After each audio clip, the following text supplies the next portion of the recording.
palpable fear is said to have gripped Rivers State as the state government failed to appear before the National Boundary Commission in Abuja on the scheduled date, Thursday, August 6, following the intensified efforts by the government of Imo State led by Governor Hope Uzodinma towards recovering oil wells lost to the neighboring states. On its part, the Imo State government on Thursday appeared before the commission and submitted sensitive documents to the commission, including the survey plan of the state. The documents were submitted to the National Boundary Commission in the presence of the Surveyor General of the Federation, Surveyor Samuel Adeniro, and the Director General of the National Boundary Commission, Surveyor Adaji Adamu. Imo State and our neighboring Rivers State are in a protracted battle over oil wells belonging to the state, but for which Rivers State receives monthly allocation and other benefits.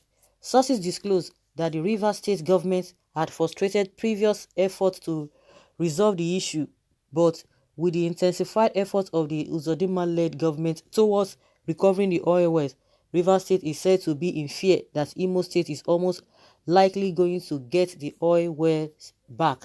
The Deputy Governor of Imo State, Professor Placid Njoku, who is also the chairman of the Imo State Boundary Commission, led a delegation to submit sensitive documents to the National Boundary Commission in Abuja on Thursday on behalf of the state government. The delegation included the Attorney General and Commissioner for Justice, Barrister COC Akolisa, the Special Advisor and Coordinator Oil and Gas, Right Honorable Goodluck Nana Opia, Oil and Gas Expert, Dr. Chioma Njoku, Permanent Secretary, Ministry of Lands, Survey and Physical Planning, Surveyor Uzodinma John, and the Surveyor General of the state, Surveyor CAP Anele. The Deputy Governor urged the National Boundary Commission to rise to the occasion and give justice to the people of Imo State who have suffered untold hardship over the years as a result of the brazen denial of their God-given wealth, which should have been used for their which should have been used for their development, but had been in the hands of the wrong state instead. Lending his voice, the SA and Coordinator Oil and Gas, Right Honorable Goodluck Nana Opia, urged the National Boundary Commission to ensure that Rivers State attends the next meeting, stressing that the timetable earlier prepared for the submission of documents by the two states should be reviewed. In an interview with our correspondent at the end of the meeting, Opia said that Governor Hope Uzodinma was determined to recover all the oil wells lost to neighboring states. He said it amounted to grave injustice that oil wells belonging to the state were in the hands of another state while the true owners of the wells wallow in penury. According to him, the loss of the oil wells to neighboring states was part of the reasons for the low production of oil by the state, expressing optimism that the state was on the right track towards recovering the lost oil wells.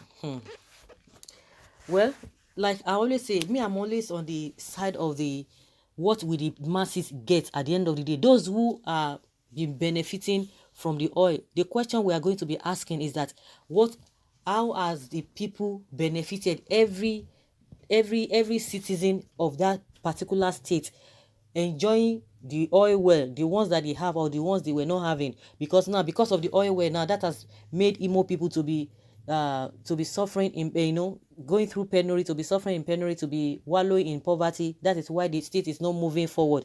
The question is that the ones that you have been getting, the allocations that you have been getting, I'm trying to digress because all of these stories I'm not really interested, because at the end of the day, by the time they get to what they are talking about, how is it going to benefit the people? That is what we are talking about.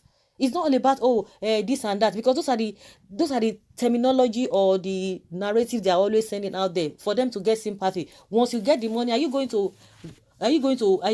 to be beneficial? Is it going to be beneficial to the people? Is it going to favor the people, if you can put it that way? That is it. At the end of the day, it will still enter wrong hand. They will dip their hands and cookie jar. Inside the cookie jar, they will dip all their bodies there. Yes, what will happen? Nothing.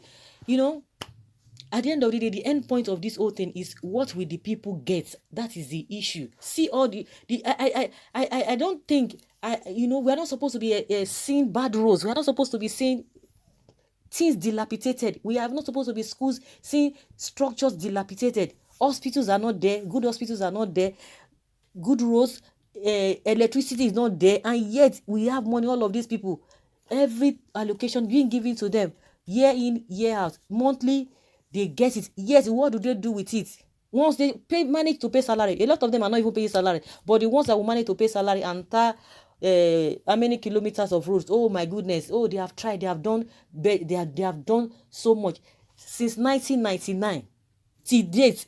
We will still be seeing some roads that are not good. We still be seeing a lot of things. People still suffering since 1999. And go and check all those who have ruled in one way or the other, who have governed in one way or the other, whether their life still remain the same. No, their life will never remain the same.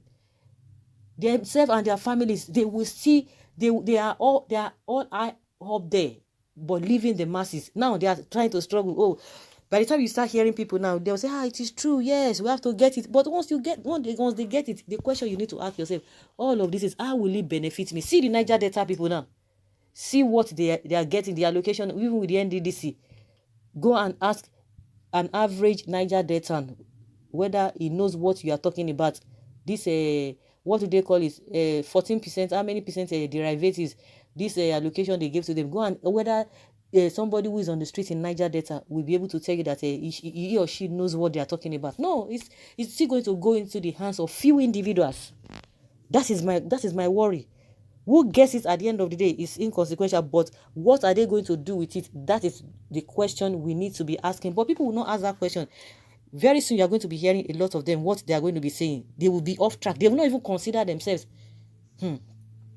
Okay, Uzodinma dey learn work. You no fit take any oil well belonging to Rivers State, at least not from the Wike that I know. Okay, that is a child's play. Hope Uzodinma dey learn work where Wike dey. No drop of Rivers oil will move to Imo State, not to talk of oil well. Supreme Court Governor. Rivers people thought they are the only ones blessed with oil. Oil deposits crisscross every region in Nigeria if we're searched. Even if they search and wait, what are we getting? You and I, be truthful to yourself. What are you, even if they give everybody, if they give them, okay, let every state be getting this, what are you going to get? Even the allocation they are still getting every month, how does it benefit you?